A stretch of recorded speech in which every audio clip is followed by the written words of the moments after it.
Hi there, it's Dave Asprey, the Bulletproof Executive with Bulletproof Executive Radio. Today's cool fact of the day is that neural impulses travel between 2 miles per hour and 250 miles an hour. The faster nerves are the ones that are covered in myelin, which is a fatty sheath that acts as an electrical insulator. And yes, you can hack your myelin.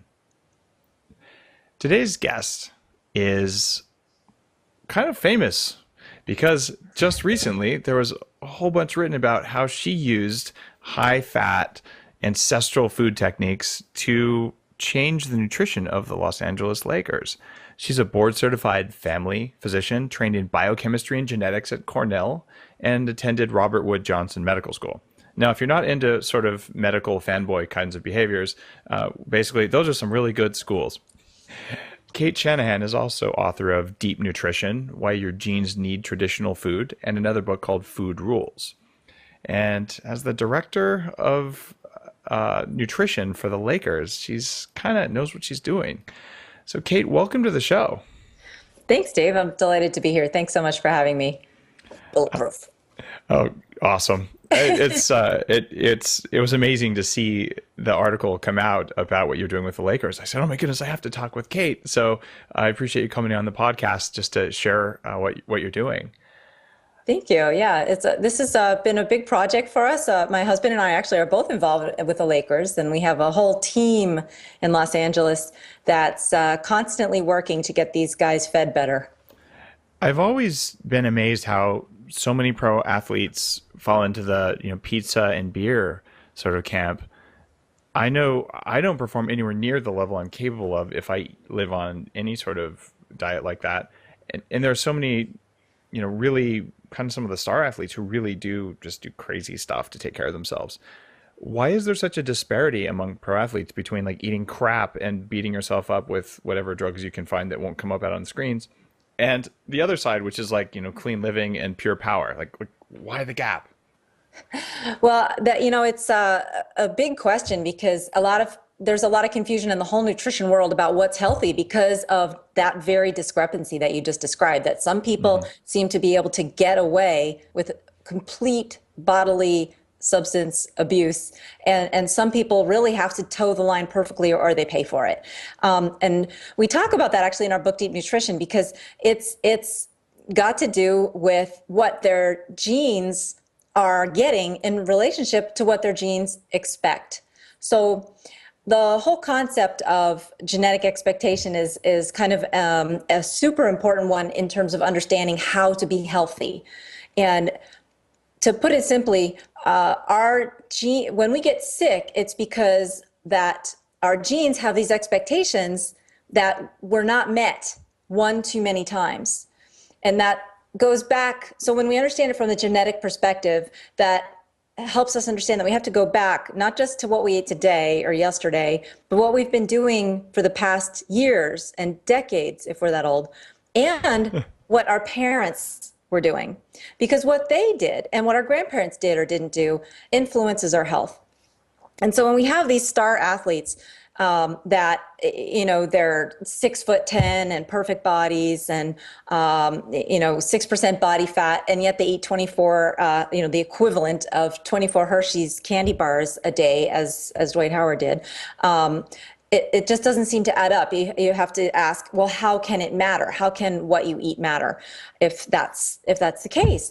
But the fact is that that does have a cost. It's just that it's not necessarily immediate, right? And in those people who have genes that have been well nourished for generation after generation, it's like they've got a fortress a fortress of health that has been built, whereas some folks like myself, where on my mom's side, there's Jewish ancestry, and we've had been chased around Europe and not had always access to good direct land and nutrition for thousands of years. And on my dad's side, the Irish folks with various potato famines and other things that have just damage the genes just a little bit at a time, not enough to kill anybody, not enough to keep us from reproducing, but enough to make us more susceptible to problems. And so there you have the explanation for the whole difference in health disparity, the whole rainbow of the spectrum of human health, where people are, barely alive on one end, where, they come out of the birth canal with breathing problems and heart problems, and where on the other end, people are so extraordinarily healthy that in spite of the fact that they don't really get optimal nutrition, they can still perform at this extreme, impressive NBA type level. And but it's only for a certain amount of time. And so what happens inevitably is that if you really do follow that, Domino's and Dorito diet, it's going to catch up with you. Maybe not, maybe when you're 18, you don't really feel it. But by the time you're 25 or 28, I guarantee that you will. And what happened in the case of Dwight Howard, which was, pretty well publicized last year, all over the news. So I'm not like spilling the beans on anything here. He had a really tough time coming back from his back surgery. And that back surgery, you can kind of look at it as the straw that broke the camel's back on his fortress, or the stone that broke the fortress of what was his extremely excellent health. The back surgery that he never quite healed from, because he had persistent tingling in his fingers and toes and persistent back pain, and it was really impairing his performance. And when we got him off of that 24 candy bar diet and immediately onto an incredibly healthy diet, which rarely happens that people can make such a 180-degree turnabout, he said that he was feeling better within a week. And I had promised him that if he didn't start to feel better, start to notice some improvements in 2 weeks, that I would actually quit, because I was so sure that he would feel the benefits, at least some benefits.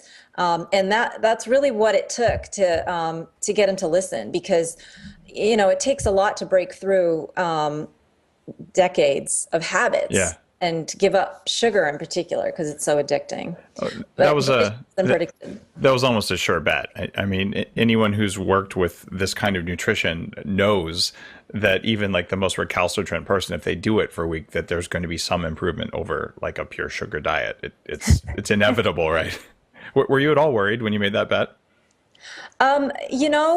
No, actually, because I knew he would have to feel better. I knew he had the support in place to do it, because not just anybody can turn their diet around like that. But fortunately, he had a number of personal assistants, and we had an excellent chef who was willing to help him, and even Whole Foods Market stepped up. And of course, to Dwight's credit, once he made up his mind, I could tell, when I was talking to him, that he really, really wanted to. He really wanted to do it, and that he wasn't sure he could do it. But I was very impressed, actually, by the end of the week, where everyone who I was speaking with to kind of gauge whether or not it was working, whether or not things had fallen into place. They said he was doing it, they all have these soft Southern drawls, and they're like, oh yeah, he's on with the program. And it was so nonchalant. And I was like so excited about it, because to me, it was like a huge hurdle that he'd overcome. A lot of people don't realize that sugar is an addicting substance. Sure, we know that, but we get started on it. We get hooked on it in our childhood, usually. Right.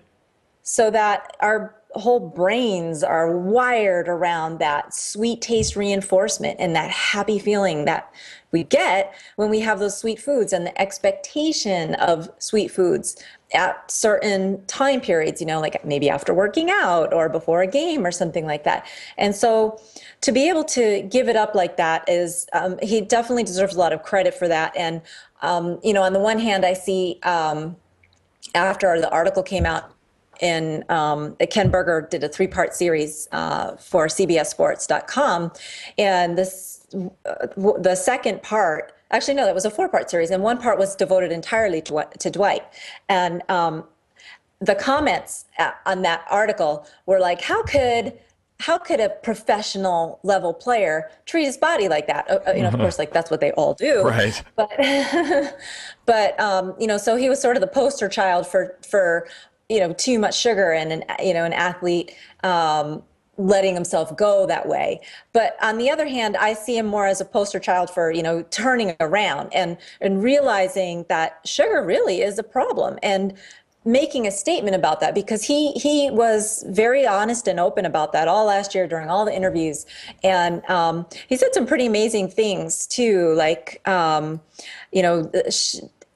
fact that he got off sugar. He said it's good for your genes and it's good for future generations, which is all true. But I was just so happy to hear that he had bought into it to that degree. Yeah. I was just about ready to cheer for that. I went on this program called the Joe Rogan Show the first time, and I mentioned, if your mother's a vegan, your chances of having a high IQ are lower. Like, you actually might have lost IQ points because of that. And I've written a book about epigenetics. Like, I'm not lying here. And it's not a popular or easy thing to say, but I got flamed for a long time for that one. And it's not meant to be unkind. I tell you, I have spina bifida, like the kind with no symptoms, because my mom ate too much sugar and it depleted her folic acid levels. And we have the genes that make us sensitive to folic acid levels.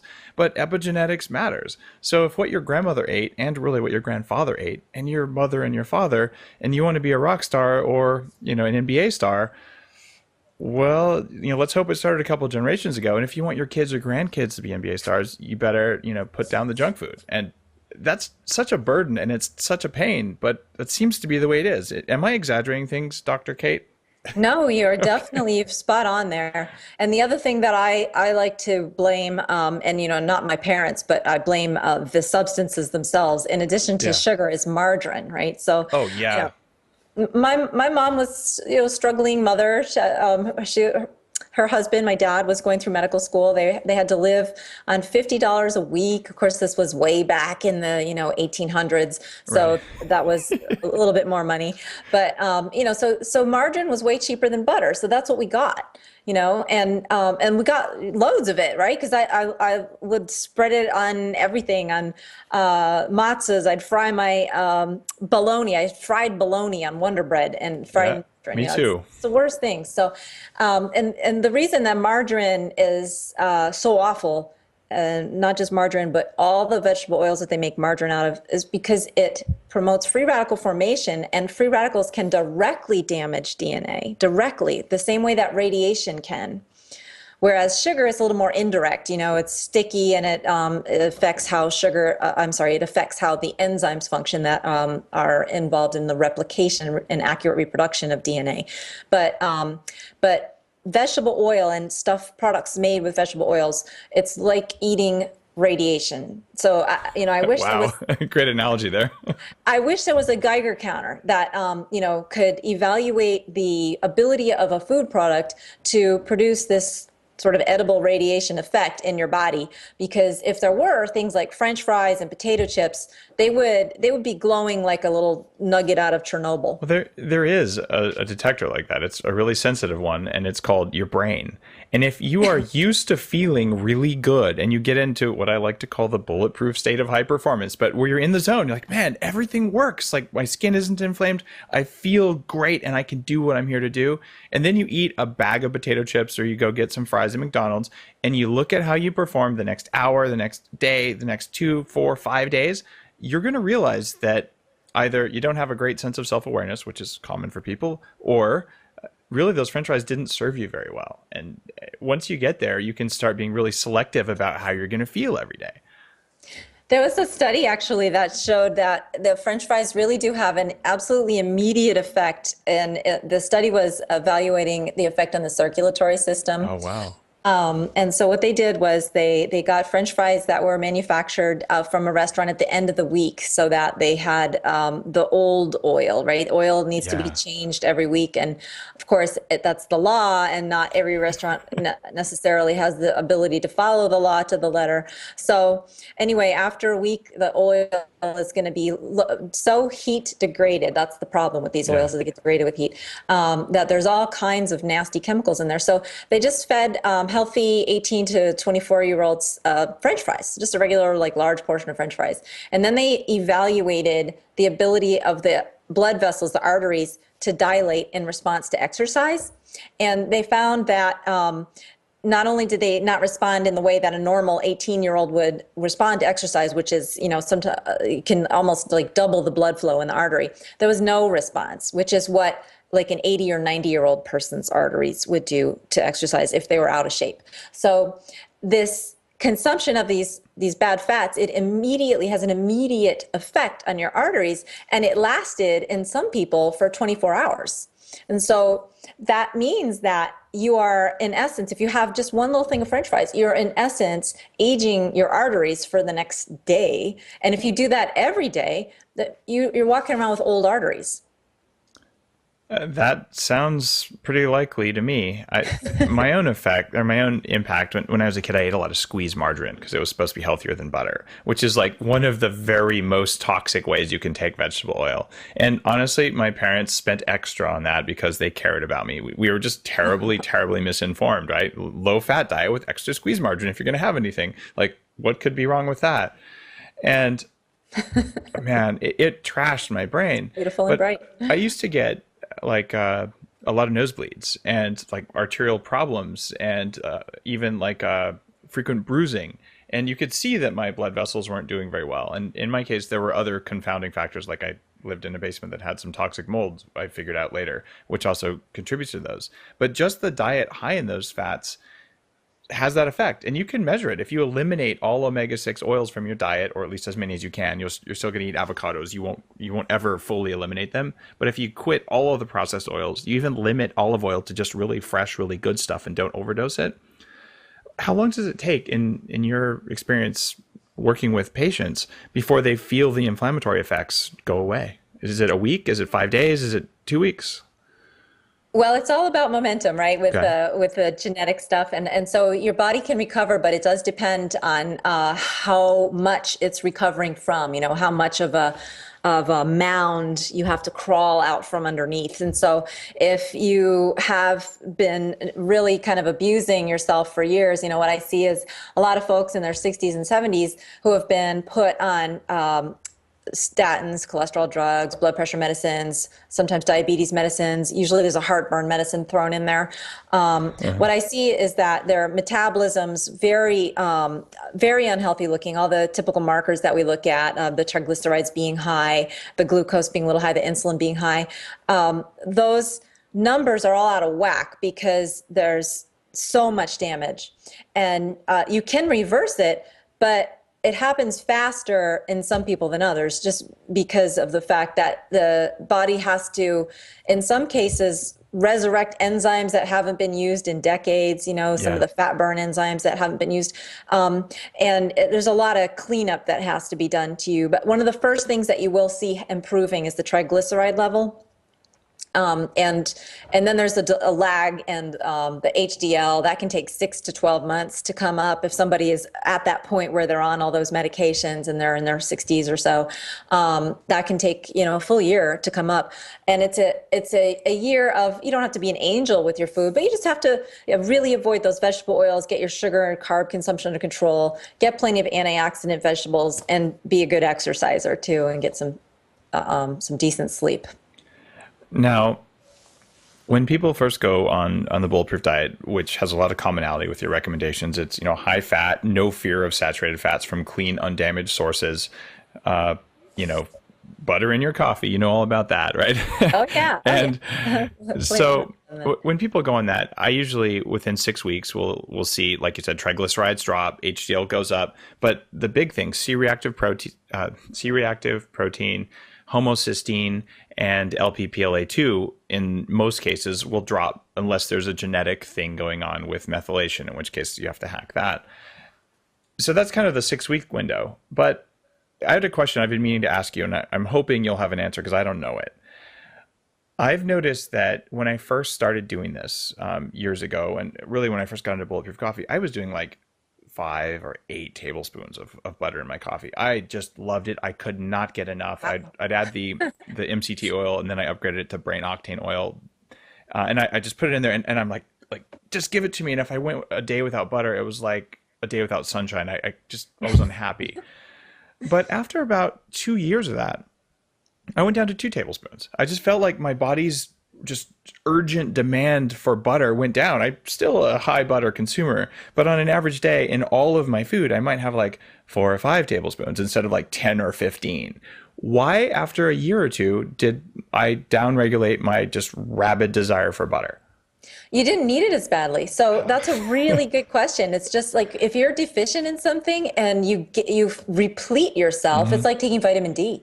If you start out with a vitamin D level of 9 or some sort of basement number like that, and then you take massive doses of vitamin D, you can get your vitamin D level up in 3 months, and then you don't need those massive doses anymore. So you are just exquisitely sensitive to what your brain really wants. And I find that it's possible for people to sense what they need, and I'm always very impressed when people give me stories like that where they're like, I just felt like I didn't need it anymore. And that's so important, because your body, like you alluded to, your body and how you feel are the best markers of what your body is doing and how it's feeling and what you need. You just have to free it up from any kind of addictions that would blind your ability to be sensitive to that. So that's one thing that, yet another benefit of getting off sugar is that you don't have that like mental, like, oh, just give me a little something sweet, always buzzing, at least not as strongly. I'm sort of a recovered sugarholic, and I still get that buzzing sometimes, but it's a lot less than what it usually, or what it was. And I recognize it for the devil that it is. So I'll pay attention to it. I've found that when I cut my sugar consumption radically, I lost a lot of the cravings, but they didn't go away. When I increased the fat, and particularly the brain octane, the sugar cravings went down even more. And now the biggest trigger for them is when I eat foods that are lacking in quality.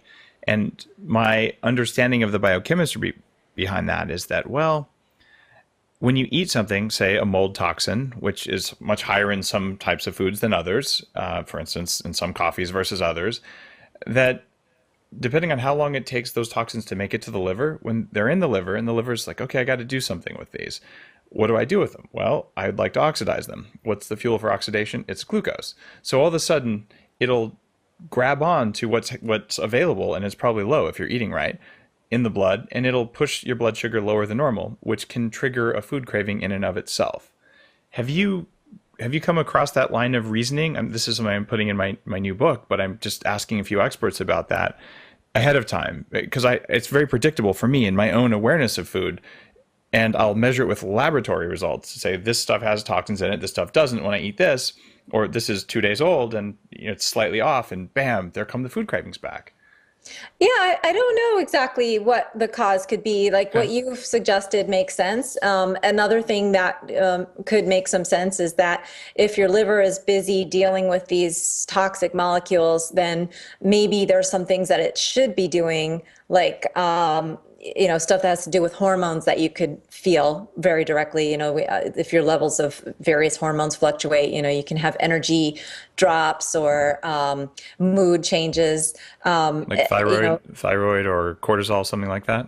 Yeah, thyroid or other sex hormones, okay. Or even just the liver is involved in the metabolization of amino acids into serotonin and other brain peptides and stuff like that. And so it's what you suggested and this are not incompatible with each other. It's just the liver's busy dealing with this toxic stuff, and it can't really be busy doing the normal housekeeping that it's supposed to be doing to keep us feeling good.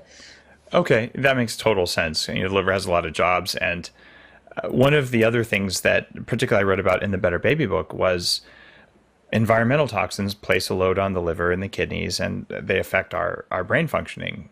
And if people are getting exposed to, say, lots of BPA, jet fuel, say when you're maybe a professional sports team flying all over the place, and just all the crap, anti-flame retardant things in beds and whatever else, how big of a load do you think that's putting on the livers of, say, pro athletes or the rest of us. And is that something that we can address nutritionally or with supplements or medicine? Like, is it even of concern for performance?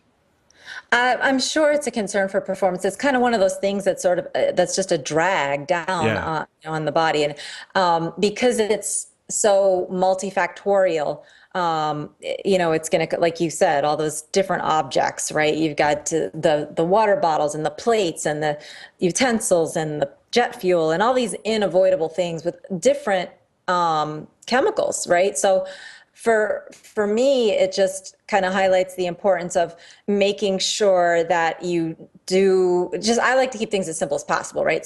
So rather than trying to figure out what supplement might help this or that, because we don't have a lot of data at this point in time, we don't really have a lot of science. We have a lot of basic science that could lead us to design studies to see whether or not our ideas work. But at this point, they're really just ideas. And so I don't have, it's so hard to get them to eat the healthy food. I just want to focus on that rather than having them also worry about supplements and stuff like that. Oh, yeah. So food before supplements is a basic rule. Yeah, that's Amen. Exactly. Okay.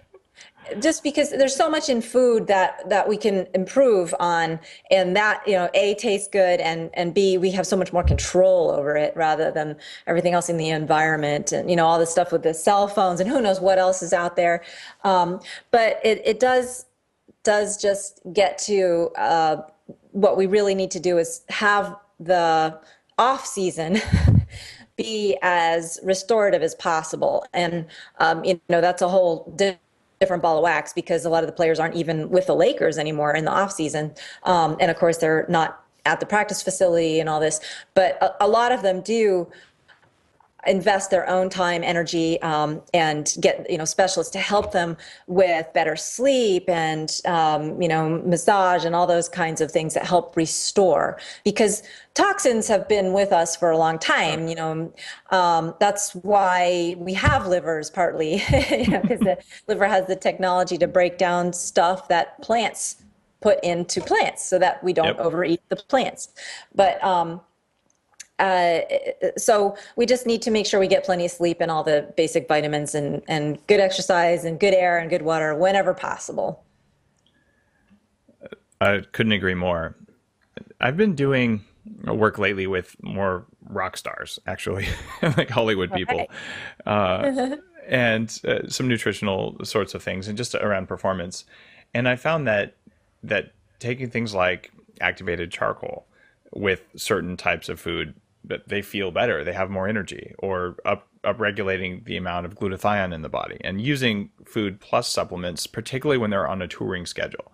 When they're just riding on a bus for 4 to 10 hours, playing in a smoky club all night, getting on a bus and doing it again and again and again, that just shoring up the antioxidant defenses with supplements in order to have the energy to put it out on stage, it matters. But from a pro athlete perspective, and I'm just kind of guessing at parallels between what pro athletes do versus what pro rock stars do. But I mean, is there some subsegment of the Lakers or some other teams that you've come across where supplements are a major thing, or is it sort of they're not NSF listed, it's not okay, it's not cool? Like, what's the status of supplements in pro sports from what you've seen? Well, most of the supplements are centered around like muscle building, like the creatine and branched chain. That's mostly what is heavily pushed on them, right? They get big boxes of the stuff sent to them for free, and so that's most of what they get. And then in terms of the supplements that we actually want, for us, since we do have the luxury of having a fairly extremely excellent diet, the supplements are down to a minimum, but we handpick those pretty carefully. And but as far as like performance enhancers, that really just goes back to the muscle, protein powders and muscle building, and some with the fat burn and stuff like this. but it's not part of the program that we're doing. It's what I've seen other athletes being interested in, asking about, and having pushed on them, just because there's so much of it out there. Got it. Yeah, there's just like an incessant drum of supplements that are pretty similar out there, right? And there's also the risk, like if I take this, will it flag me in some blood test somewhere, and then all of a sudden, my career's in jeopardy, even though like all I did was take my creatine or whatever it was. So I know that there's a level of sensitivity. I've also been talking with some of the MLB guys lately, and it's just tough for them to know, okay, I can eat a food, and the supplements, there's just a little bit of fear around them. So, Yeah. all right. Makes sense. Then there's a couple other things in in fact, in the article, I think it was on ESPN, about how you were working with the Lakers.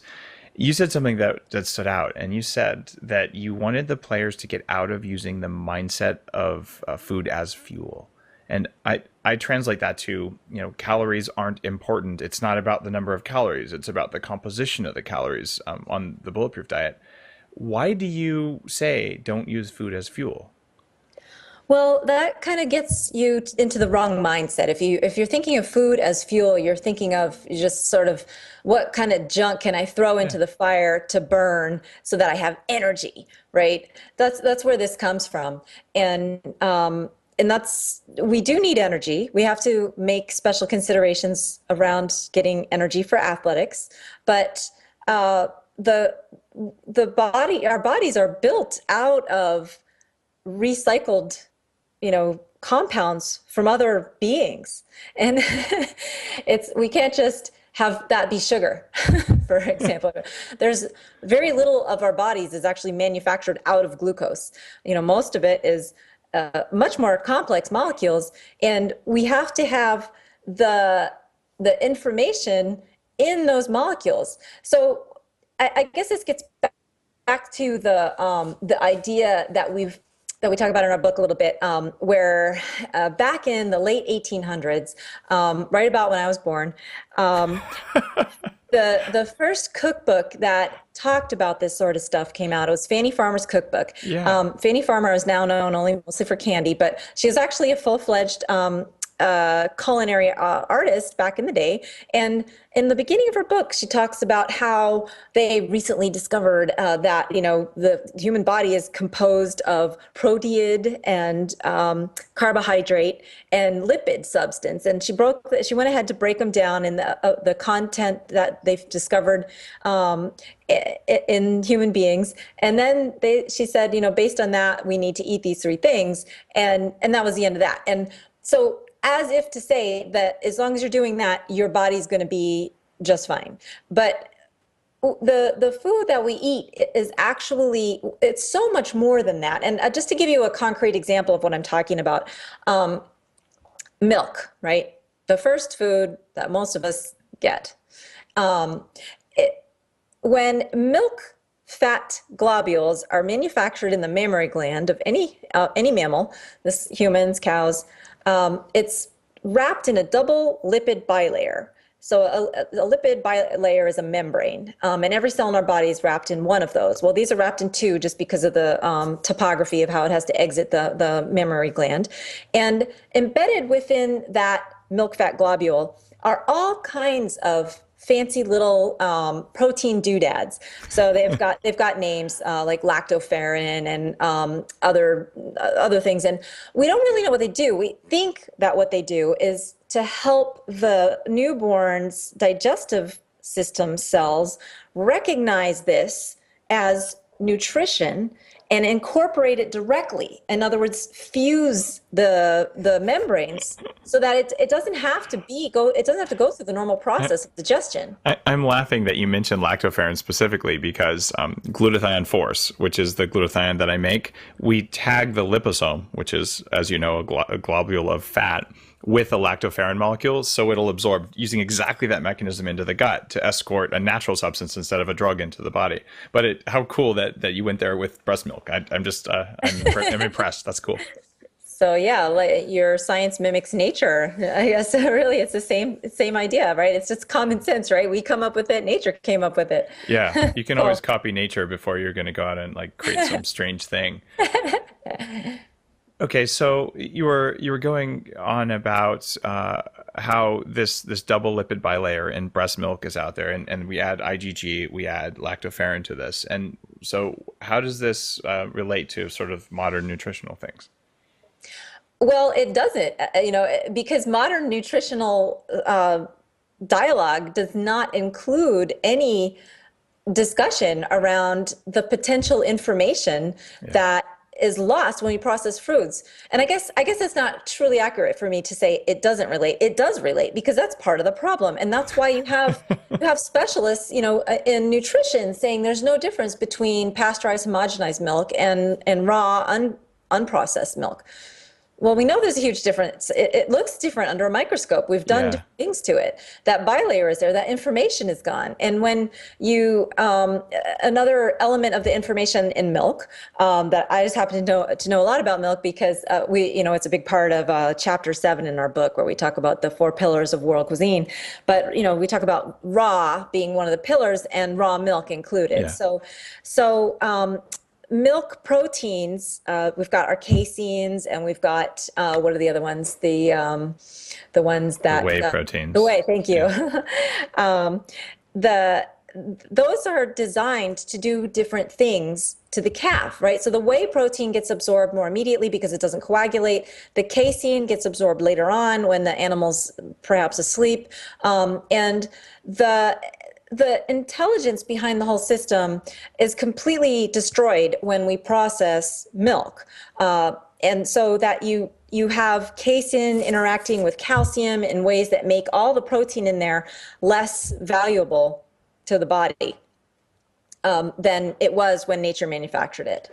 So for someone listening to this, maybe driving their car, they're thinking, okay, I can give up milk. I can drink industrial milk, maybe organic industrial milk that's been heated and homogenized, or I can like find someone with dreadlocks and buy grass-fed raw milk the same way that I do. What would you recommend they do?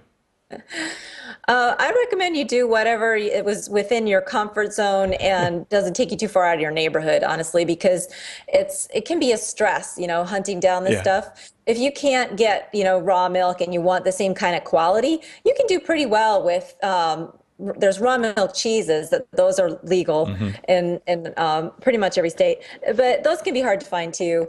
And so yogurt is kind of like a good compromise because even though it's manufactured from pasteurized milk, not always made from homogenized milk, the bacteria that ferment the milk into yogurt, which is thicker. It has different amino acids in there. It has different sugars in there. It has different vitamins. It sort of upgraded the value of that processed milk and gets you closer to what your body really wants. So if you can get a good organic yogurt, Stonyfield, to drop names from my former neighbors in New Hampshire when I lived there, they're centered in New Hampshire. Stonyfield is great. Organic Valley is another great brand, and those are available in like every health food store. And those are not grass-fed though, right? Those are fed grains, and I mean, aren't they're missing CLA? You're okay with non-grass-fed dairy as long as it's yogurt? Yeah, I mean it's a compromise. It's not like something. If somebody wants the best of the best, that's not going to be what I recommend. But Got it. if you want something that's better than like a protein powder or Oh yeah. Okay. I see. Okay. I have the idea of a spectrum in the Bulletproof diet, and it's the same thing. Would I recommend if you're going to have dairy, have yogurt before you have skim milk powder? Oh, for God's sake, yes. Like 100,000%, yes.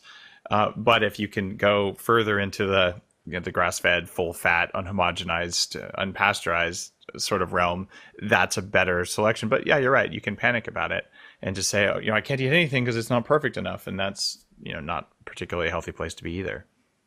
Right. Yes. Because then you're just going to go back to doing what you were doing before, because it just becomes too stressful to try to, improve everything at once. Gary Vee, the trainers for the Lakers, he has this phrase, which is chock full of wisdom and applicable to many areas of life, which is baby steps. Yep. Right. So we've tried to do that for the players, because for them to go from nachos and fried chicken wings to a charcuterie tray, even just pronouncing the word charcuterie, that didn't really feel like a baby step to them. So we had to do that in the context of doing everything else gradually.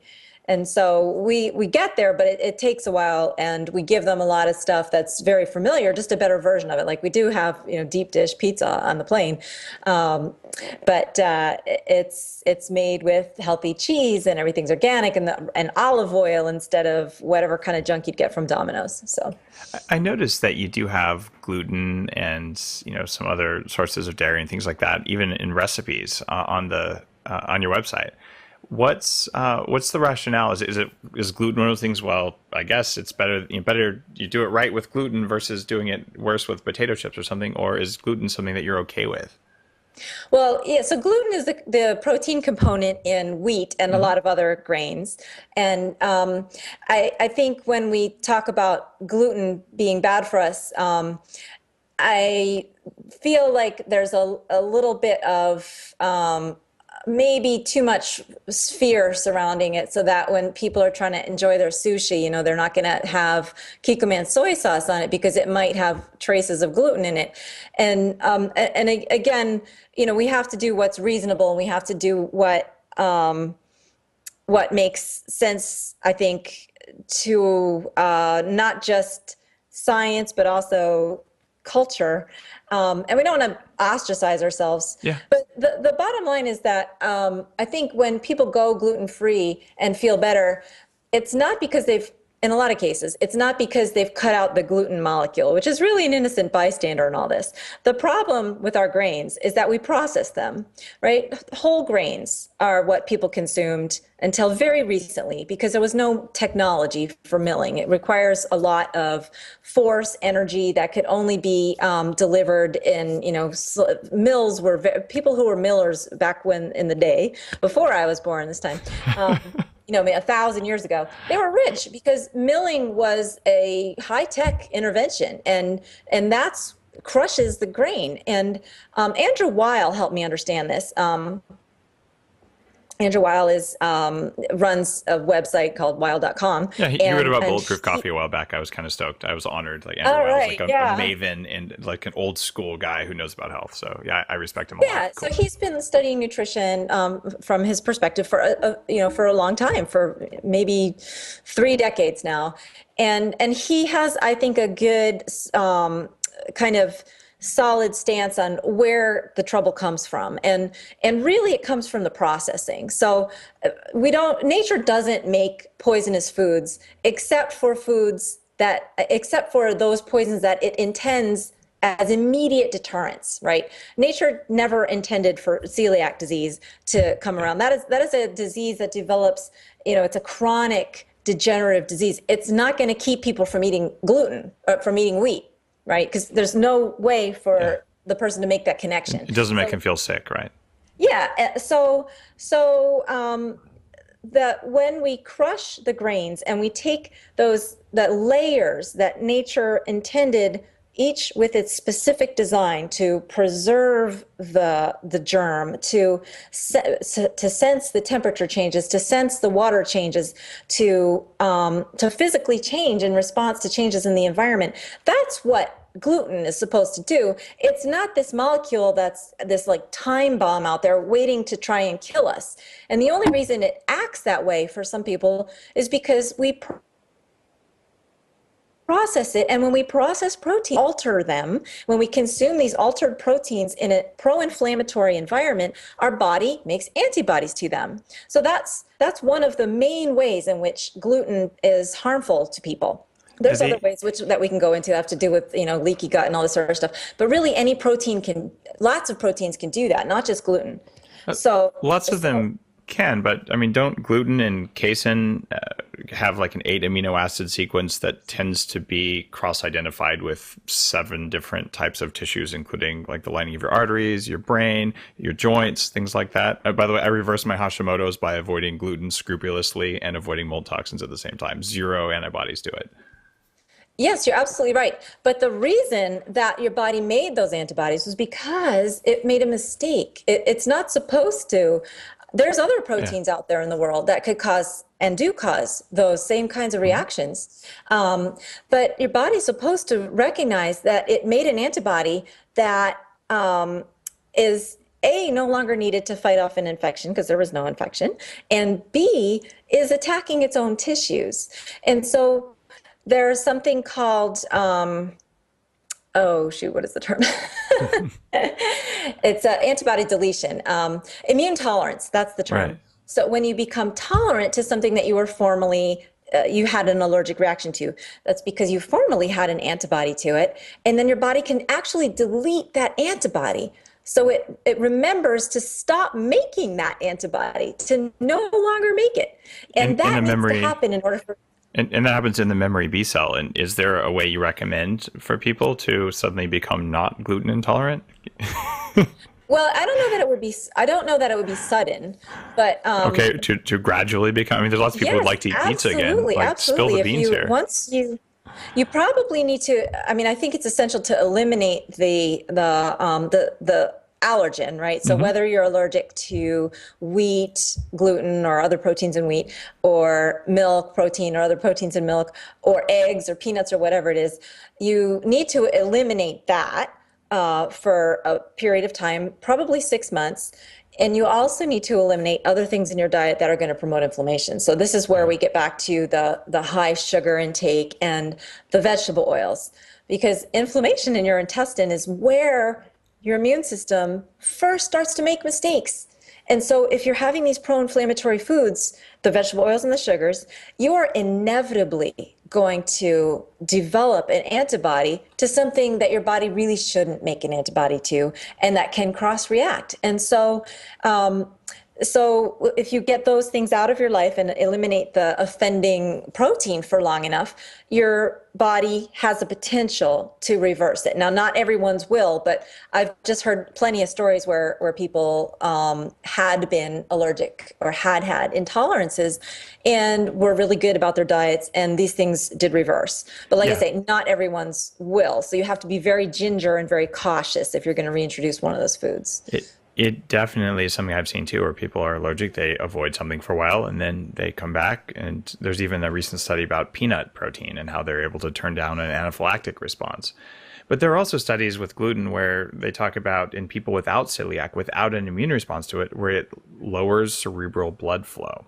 This is particularly gluten and gliadin together. And I reached the conclusion where gluten doesn't have a place in the very highest performing diets for people out there. This is my conclusion. We may end up disagreeing at the end of the day, which is totally cool.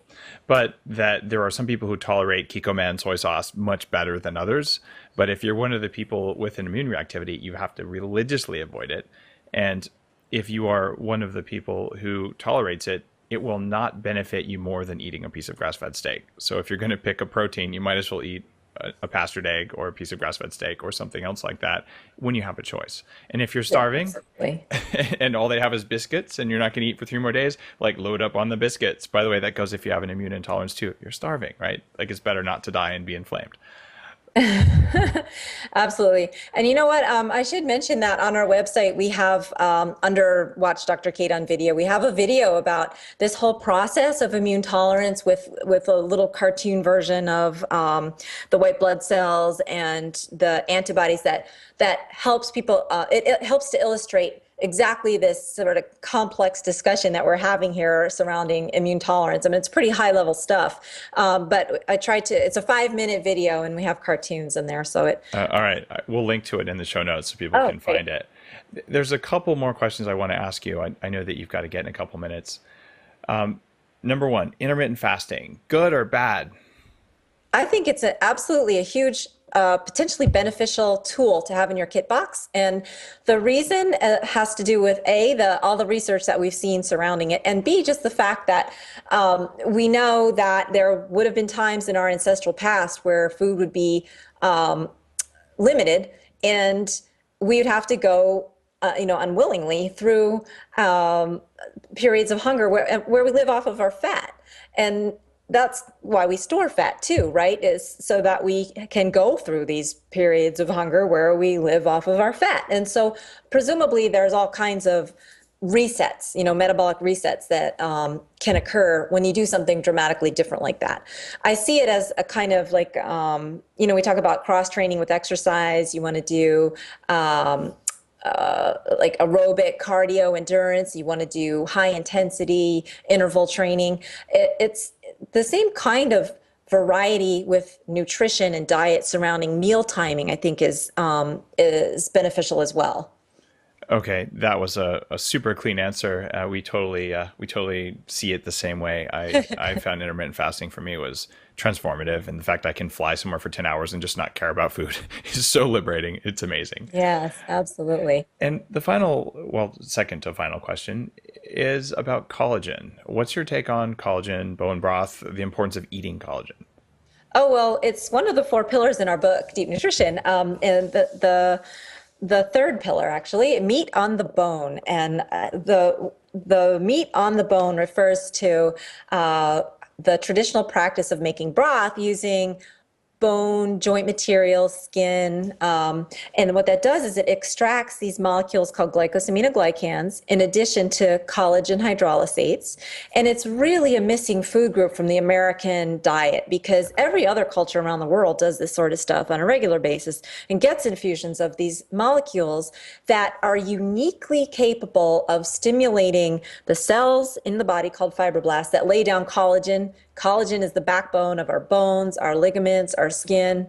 So it's almost like vitamin C, in that our ancestors gave us this stuff. Now we need it. We can't make it anymore. Well, it's actually made out of vitamin C, come to think of it, because vitamin C is one of the main components of healthy collagen, right? I just thought of that. Yes, you absolutely need vitamin C to manufacture collagen. And if you eat it, does your body break it down and remanufacture it, or can you use the di and tripeptides directly? You may break some down, but there was a really cool study I saw where they radio-labeled glycosaminoglycan compounds and fed them to mice with injured joints, and they saw that it passed through undigested through the digestive tract and ended up in the joints. Wow. Yeah, pretty cool. So I don't know if you've checked out the upgraded collagen, but we do a skin-based collagen from grass-fed cows that's enzymatically processed to keep the peptides intact for the reasons that you're just discussing. And it's something that I put in my coffee about half the time because it doesn't have any real flavor. So you just put it in with the butter, and all of a sudden you're like, bam, like bone broth coffee is gross, but this stuff tastes pretty good. So, by the way, I have tried homemade bone broth coffee only once. It was truly horrible. You will put anything in your coffee, won't you? Is there anything you haven't put in coffee? Except liver. That was just not okay. I have done a raw liver smoothie, and that was the most horrible thing I've ever had in my life. But I did finish it, except that one string that got caught. Anyway. All right. There's a question that I ask everyone who's been on the show, Dr. Cate. And it's, what are your top 3 recommendations for people who want to kick more ass? So if you care about performance in your life, what do you have to teach them? Not just from your book, not just from your practice, but everything you've ever learned as a human being. Give us the 3 most important pieces of advice. Okay, well, breakfast is the most important meal of the day to not screw up, right? So don't have carbs for breakfast. Yay. You don't necessarily have to eat breakfast, but your first meal of the day should not be carb rich unless, it's after exercise. That's the second point. You want to make sure that you work up a good appetite as many days of the week as possible, because when you work up that appetite, that's your body hungering for nutrition. And when you give it nutrition, your body can rebuild muscles, joints, tendons in ways that it can't possibly do without working up that appetite. And 3 is restore, however you do it, whether it's going for a walk whether it's getting an extra hour of sleep. Our immune systems that now, we get into so much trouble when they make mistakes, they do figure out their mistakes while we sleep. They really can't do it while we're awake. That's one of the main functions of sleep, is for the immune system to figure out what's good and what's bad, what needs to be eliminated, and what's friend and what's foe, including cancer. Well, that's a pretty impressive list. And you were the first person to say breakfast is the most important meal of the day, not to screw up. I mean, I'm always telling people, what? You gave your kids carbs for breakfast and you want them to perform at school? Like, stop that. My kids are eating eggs, bacon, and butter for breakfast and drinking a little tiny cup of bulletproof coffee. And they're like, snacks? Why would we have snacks? It's only 10 o'clock. Like, it's just... my son's 4, but look, really, they have snacks for social reasons instead of for I'm crashing and I'm going to misbehave reasons. So it's so cool to hear you say that. So if you're listening right now and you got that piece of advice, don't eat carbs in the morning. Amen. Like, that is such an awesome thing to reach the top 3. So Dr. Cate, you know what you're talking about. That's all I can say. Well, thank you. That is definitely high praise coming from an expert like yourself. Oh, thanks. Will you please tell our listeners where they can find more info out about you, your URL and things like that? We'll put all these in the show notes, but people are oftentimes driving or they're listening on their mobiles or whatever else. So this is the #1 ranked health podcast, almost 5 million downloads now. So a few people are going to hear about you and they should check out your stuff. Well, thank you so much for having me, Dave. So my website is drcate.com, and doctor is drcate.com. And I have some services that I'm launching there. Actually, they're listed on the website now in conjunction with Mark Sisson, who runs Mark's Daily Apple. He was just on the podcast last week or something, so cool. Oh, great timing. Yeah, so it's going to be, it's called the Primal Advantage, and it's really a metabolic coaching service. And what we're going to be doing is evaluating your 6 aspects of your metabolism. So, for example, nervous system, immune system, connective tissue health, cardiovascular, 2 others. And we're doing this with blood testing and a history, and then we're going to identify where the strengths and weaknesses are and come up with a plan for what to do to optimize your metabolic function. And that's going to be available for people all around the country and possibly even out of the country. That'll be finalized in the next few weeks. It's going to be launching on April 1st, and you can find that on Mark's website as well under his services section. Very cool. Thanks again, and have an awesome day. Thank you. Thanks. This was a lot of fun. Thanks, Dave. One of my favorite sources of protein is upgraded collagen protein. This is a pre-digested form of collagen that comes from grass-fed cows. So the way to modify your bulletproof coffee is to make it the way you would, ideally with brain octane oil, and then add about 4 tablespoons of the upgraded collagen protein to it. When you do that, you'll end up feeling a huge difference. Upgraded coffee beans are something that I created for the highest possible mental and physical performance. It's coffee that's processed differently than other coffee. It tastes even better than normal coffee, but it gives you a very different mental feeling